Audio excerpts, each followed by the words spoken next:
বর্তমানে বিভিন্ন জায়গায় আধার কার্ড কিন্তু লাগছে। এখন এই আধার কার্ড, যাদের আধার কার্ডে বয়স ভুল আছে তারা কিন্তু খুব সমস্যায় পড়ে যাচ্ছেন।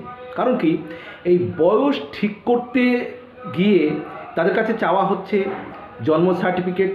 জন্ম সার্টিফিকেট না থাকলে বলা হচ্ছে যে বোর্ডে পরীক্ষা দিয়েছেন এরকম মাধ্যমিকের অ্যাডমিট দেখান বা পাসপোর্ট দেখান। এখন এইগুলো যাদের নেই তারা বয়সটা ঠিক করবে কি করে? যারা গ্রাম এলাকার 50-60 বছর বয়স, তাদের তো না আছে জন্ম সার্টিফিকেট, না আছে হয়তো অনেকের মাধ্যমিক পরীক্ষা দেয়নি, তাহলে বোর্ডের অ্যাডমিট তাদের কাছে নেই, আবার হয়তো পাসপোর্ট করেননি, তাহলে এইগুলো দিতে পারছেন না, তাদের কিন্তু বয়স সংশোধন করা যাচ্ছে না। এটা খুব সমস্যা হচ্ছে।